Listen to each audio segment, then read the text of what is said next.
Shalom saudaraku semua, salam damai dan penuh sukacita. Saudaraku yang dikasihi Tuhan Yesus Kristus, selamat berjumpa lagi dalam renungan pada hari ini. Saya berharap Anda semua ada dalam keadaan yang baik, penuh sukacita, dan terus rindu untuk mencari perkenanan Tuhan. Hari ini saya Cornelius Nugroho dari channel Berkat Baru akan menyampaikan renungan dengan judul Bagaimana merasakan kehadiran Roh Kudus. Namun sebelum kita mendengarkan renungan firman Tuhan ini, mari kita berdoa terlebih dahulu. Bapa Surgawi, Engkau Allah sumber segala penghiburan dan kekuatan. Kami datang ke hadapan-Mu dengan hati yang penuh ucapan syukur dan segala kerendahan hati. Kami mengakui bahwa kami seringkali sulit merasakan kehadiran Roh Kudus dalam kehidupan kami sehari-hari. Tolong bimbing kami melalui renungan ini, agar kami dapat menemukan cara-cara praktis untuk semakin dekat dengan-Mu dan mengalami kuasa Roh Kudus. Terima kasih Tuhan. Di dalam nama Tuhan Yesus Kristus, kami naikkan doa ini ke hadirat-Mu. Haleluya, amin. Saudaraku yang terkasih, pernahkah Anda merenungkan bagaimana rasanya saat Roh Kudus hadir dalam hidup kita? Perasaan damai, sukacita, atau mungkin kekuatan yang luar biasa untuk kita dimampukan mengatasi segala tantangan yang terjadi. Mari kita bersama-sama mengenali lebih dalam lagi tentang bagaimana kita dapat semakin merasakan kehadiran Roh Kudus yang begitu indah. Mari kita baca 1 Korintus pasal 3 ayat 16. Tidak tahukah kamu bahwa kamu adalah bait Allah dan bahwa Roh Allah diam di dalam kamu? Saudaraku, ayat ini mengajak kita merenungkan sebuah kebenaran yang sangat mendasar namun begitu dalam. Kita sebagai orang percaya adalah bait Allah. Jika dahulu umat Israel memiliki bait suci sebagai tempat Allah berdiam, kini kita sebagai orang percaya menjadi kuil yang hidup. Roh Kudus yang adalah manifestasi kehadiran Allah berdiam di dalam hati setiap orang yang percaya. Kesadaran bahwa kita adalah bait Allah membawa kita pada tanggung jawab yang besar. Kita harus terus menjaga kekudusan hidup kita agar Roh Kudus senantiasa berkenan berdiam di dalam hati kita. Jika kita melakukan dosa, sama saja kita menghujat bait Allah sendiri. Ini adalah tindakan yang sangat serius dan bisa berakibat fatal bagi kehidupan kita. Karena kita adalah bait Allah, maka kita harus menguduskan diri kita. Ini berarti menjauhi segala sesuatu yang dapat menyinggung Roh Kudus dan menajiskan tubuh kita. Menjadi bait Allah berarti kita memiliki suatu kesatuan yang erat dengan Kristus. Kita adalah anggota tubuh Kristus, dan harus hidup dalam kesatuan dengan sesama anggota tubuh yang lainnya.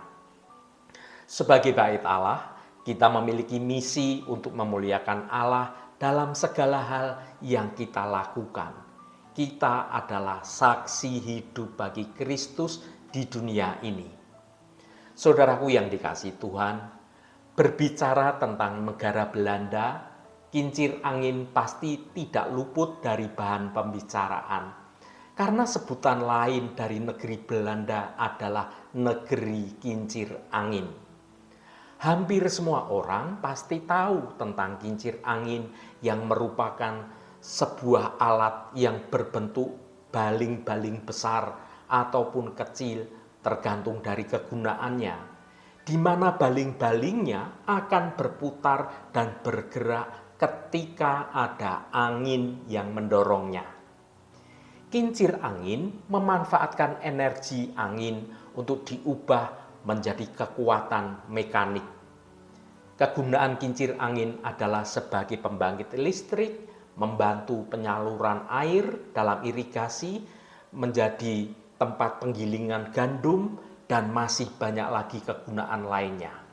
Kincir angin akan memiliki nilai guna apabila setiap bagiannya dapat bekerja dengan baik, terutama sekali pada bidang baling-baling yang adalah bagian paling vital. Karena instrumen baling-baling ini berfungsi untuk menangkap angin yang sewaktu-waktu datang, baik itu berupa angin yang sangat kencang ataupun yang berhembus sangat lembut, sepoi-sepoi. Apapun jenis angin yang berhembus, asal baling-baling kincir angin tersebut tidak rusak, pasti dapat ditangkapnya. Ketahuilah saudaraku, angin adalah salah satu simbol atau gambaran atau lambang kehadiran Roh Kudus. Sedangkan kincir angin adalah gambaran kehidupan kita sebagai orang percaya. Seringkali kita tidak bisa menangkap dan merasakan kehadiran Roh Kudus karena baling-baling kehidupan kita sedang tidak dapat berfungsi dengan baik alias sedang rusak. Kita tidak lagi memiliki kepekaan rohani karena kehidupan rohani kita tidak terpelihara dengan baik. Tubuh kita adalah bait Allah, tempat Roh Kudus berdiam. Mari kita baca 1 Korintus pasal 3 ayat 17. Jika ada orang yang membinasakan bait Allah, maka Allah akan membinasakan dia, sebab bait Allah adalah kudus dan bait Allah itu ialah kamu. Saudaraku, ayat ini memberikan peringatan yang sangat kuat bagi kita sebagai orang percaya. Paulus sang penulis surat ini ingin menekankan betapa berharganya kita di mata Allah. Ia membandingkan kita dengan bait Allah, tempat kediaman yang kudus bagi Tuhan. Ada beberapa poin penting tentang tempat kediaman Roh Kudus. Yang pertama, bait Allah adalah kita. Paulus dengan tegas menyatakan bahwa tubuh kita sebagai orang percaya adalah bait Roh Kudus. Ini berarti kita bukan hanya sekedar manusia biasa, tetapi tempat di mana Allah sendiri berdiam dalam hidup kita. Yang kedua, membinasakan bait Allah. Merusak bait Allah berarti merendahkan martabat diri sebagai anak Allah, melakukan dosa atau terlibat dalam hal-hal yang menyinggung Roh Kudus. Yang ketiga, hukuman yang pasti. Bagi mereka yang dengan sengaja merusak bait Allah, Allah akan memberikan hukuman yang setimpal. Ini menunjukkan suatu keseriusan Allah dalam menjaga kekudusan umat-Nya. Saudaraku, kita memiliki tanggung jawab yang besar untuk menjaga kekudusan tubuh kita sebagai bait Allah. Setiap tindakan kita, baik pikiran, perkataan, maupun perbuatan, haruslah mencerminkan keberadaan Allah di dalam hidup kita. Sebagai bait Allah, kita dipanggil untuk hidup dalam kesucian. Ini berarti menjauhi segala sesuatu yang dapat menodai hati dan pikiran kita. Roh Kudus berdiam di dalam kita, maka kita harus menghormati kehadirannya. Jangan pernah melakukan hal-hal yang dapat menyedihkan hati Roh Kudus. Setiap hari kita perlu menguji diri sendiri, apakah kita masih layak disebut sebagai bait Allah? Apakah tindakan kita sudah sesuai dengan kehendak Allah? Sebagai bait Allah, kita harus terus bertumbuh dalam iman. Ini berarti kita rajin membaca, merenungkan Alkitab, berdoa, menyembah, terlibat dalam persekutuan dengan sesama orang percaya, aktif melayani pekerjaan Tuhan.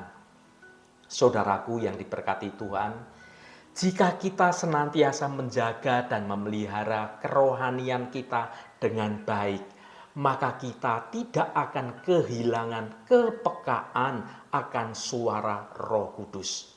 Sebaliknya kita akan memiliki panca indera yang semakin terlatih untuk dapat merasakan kehadiran Tuhan dalam hidup ini. Bagaimana caranya? Milikilah persekutuan yang dekat, yang intim dengan Tuhan setiap saat. Dan jangan sekali-kali menjauhkan diri dari pertemuan-pertemuan ibadah.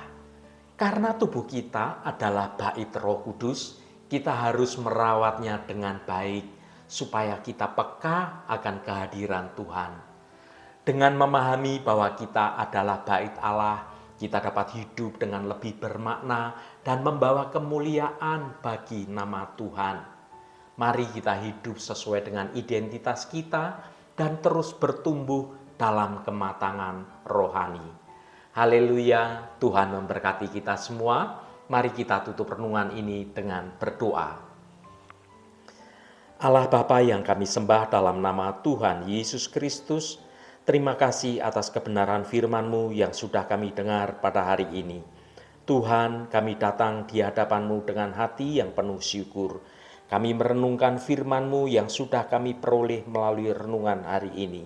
Firman-Mu menyatakan bahwa kami adalah bait Allah dan Engkau, Roh Kudus, diam di dalam kami. Tuhan, kami menyadari betapa berharganya tubuh dan jiwa kami ini, karena Engkau telah menebus kami dengan darah anak-Mu yang tunggal, Yesus Kristus. Sungguh kami ingin hidup layak sebagai bait Allah, tempat Engkau berkenan berdiam. Terima kasih Tuhan, Bapa yang baik, kami bersyukur Engkau Allah yang setia. Bahkan ketika kami tidak setia, Engkau tetap setia. Ampuni kami Tuhan atas semua dosa dan kesalahan kami. Tunjukkan kesalahan-kesalahan kami kepada kami, dan ajari kami jalan-Mu yang benar. Pulihkan dan pakailah hidup kami untuk mempermuliakan nama-Mu saja. Biarlah hanya karena kasih Engkau saja ya Bapa, kami boleh memiliki kesempatan untuk bertobat, kembali pada jalan kebenaran-Mu, supaya rancangan Engkau yang baik boleh terjadi dalam hidup kami. Roh Kudus yang akan menolong kami, untuk kami sungguh-sungguh mau mendengar kehendak-Mu dan rancangan-Mu dalam hidup kami. Tuhan, berkatilah kami di sepanjang hari ini, dalam segala tugas dan aktivitas kami, dalam studi dan pekerjaan kami, dalam pelayanan kami, dalam usaha kami, dan dalam segala hal. Tuhan akan berkati, dan kami memiliki hidup yang menyenangkan hati Tuhan, dan hidup kami dapat menjadi berkat juga bagi sesama kami.